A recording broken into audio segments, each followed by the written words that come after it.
Bowman Live. Welcome to the program. Let's get right down to the essence of tonight's story here. I want to talk about the congressman who has created such a firestorm with his online racist rants.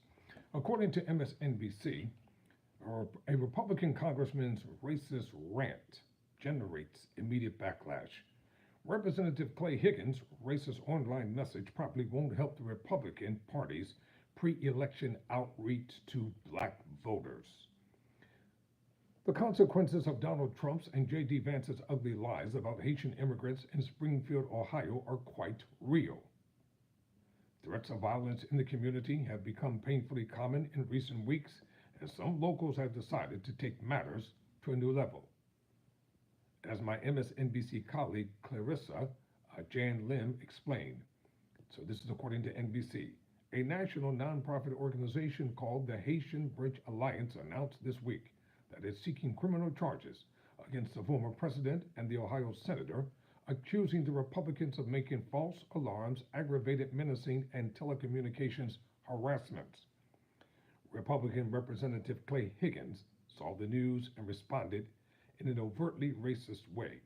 NBC News reported, Representative Clay Higgins, representative from Louisiana, called Haiti the, quote, nastiest country in the Western Hemisphere. In a post on social media Wednesday saying migrants from the Caribbean country, the majority of whom are in the U.S. illegally, should get their A out of the country.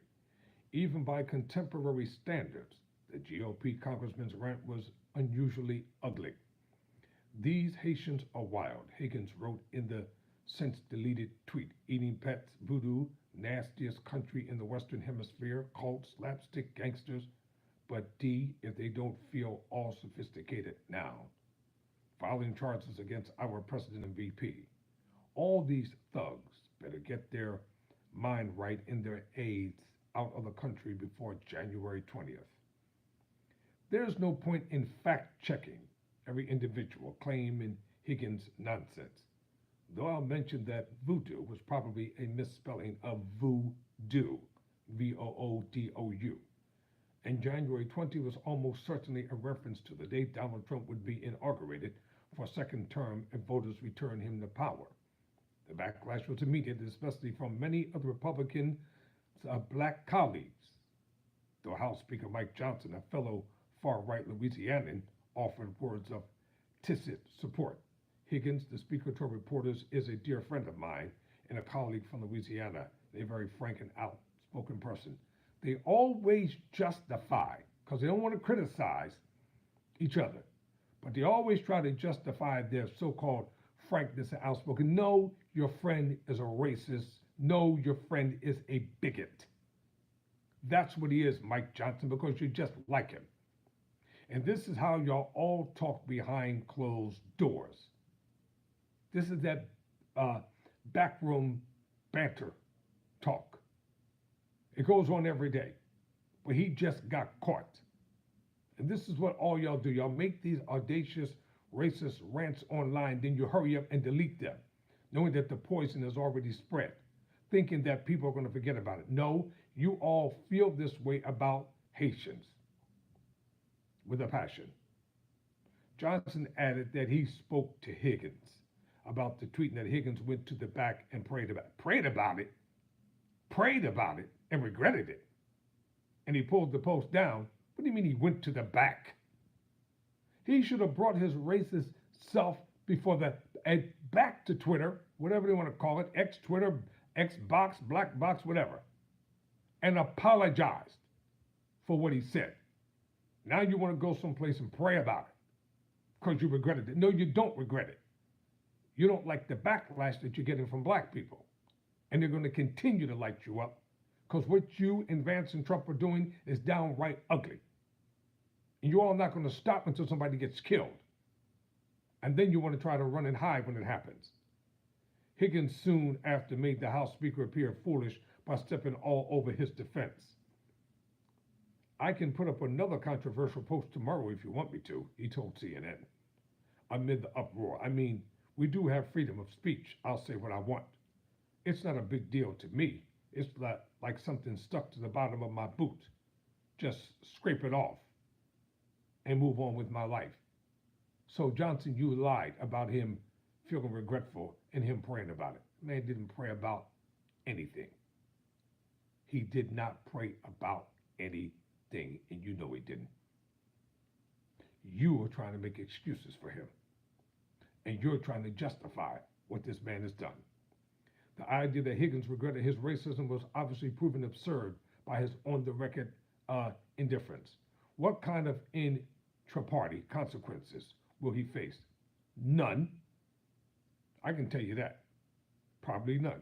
Because in contemporary GOP politics, overt racism is too often tolerated. You know it, and I know it. It's a norm for these people.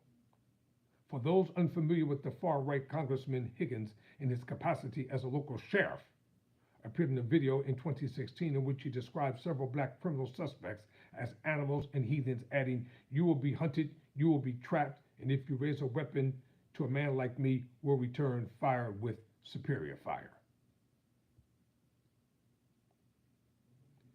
Y'all are going to regret the day that you think oppressing a people who've already been oppressed, that you think that you can continue to oppress. You're going to rule the day one day, and you're not going to like it. That's why a lot of y'all go into law enforcement, because you're nothing but thugs. You're hoodlums. You're Klansmen.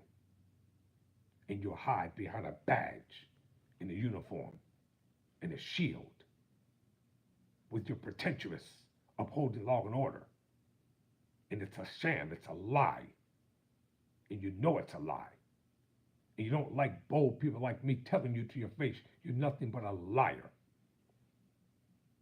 After the video surfaced, Higgins resigned, which cleared the way for his election to Congress, where he's best known for concocting deeply weird conspiracy theories about the January 6th attack.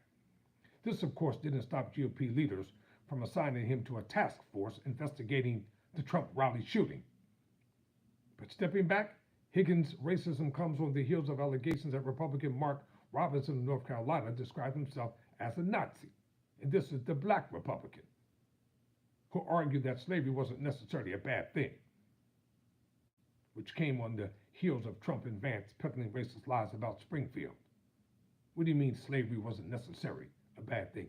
I tell you what, how about if you get put into slavery and let somebody abuse you, talk down to you, and whip you with a cowhide, with a whip, and call you every epitaph under the sun. And then you come back and you tell us if slavery wasn't such a bad thing.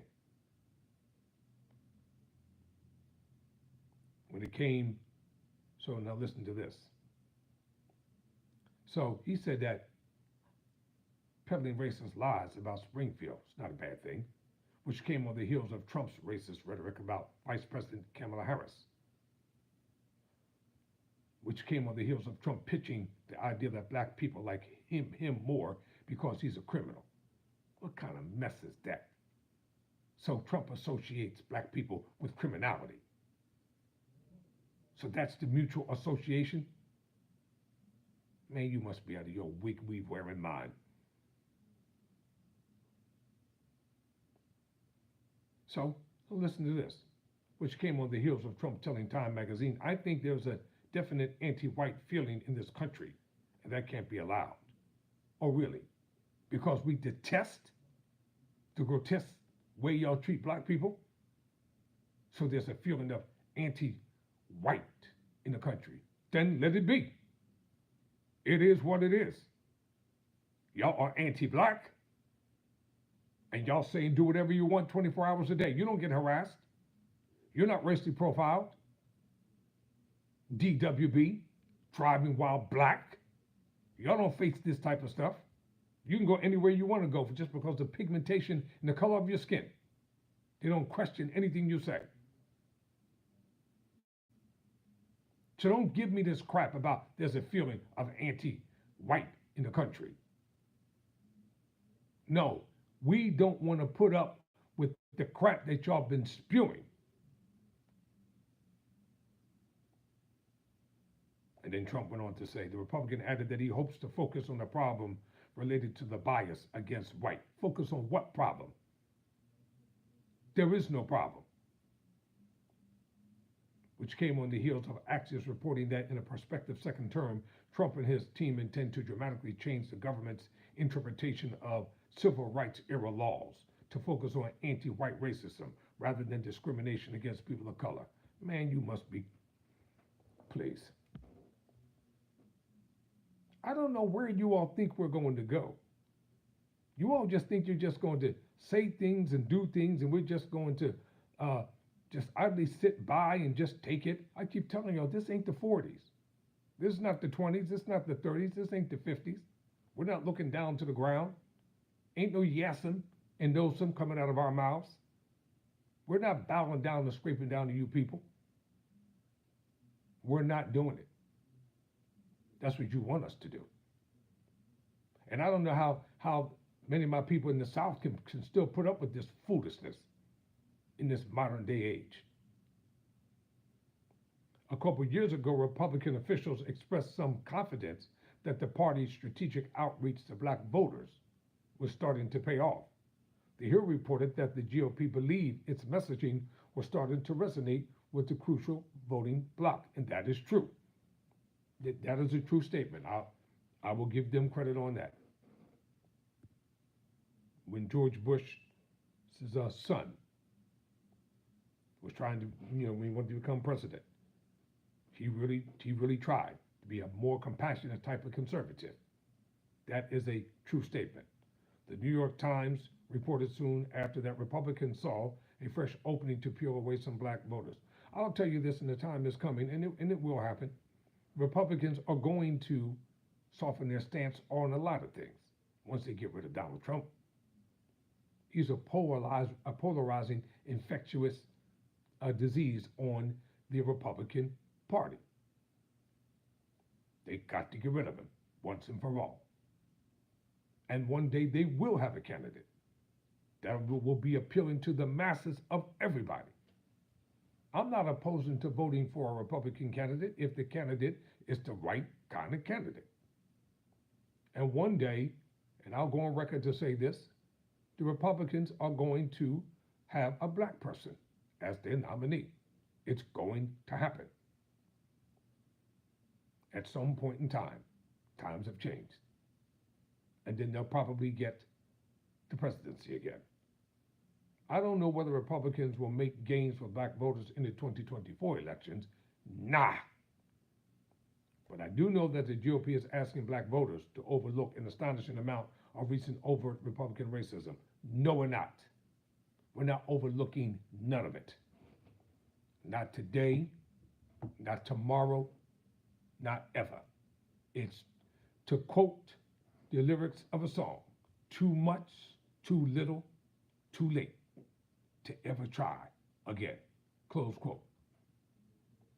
Trump has taken the party too far. And you know what? And that we're never going to forget or forgive. Now, we're not turning the other cheek. We're not shaking hands with you. We don't care. If you don't like us, we don't like you. That's the bottom line. We're not begging. We're not scrapping. We're not bowing. We're not pleading. We're not doing none of that crap. That time is over. That time is finished. It's a brand new day. And we're not going back. Never surrender. Never quit.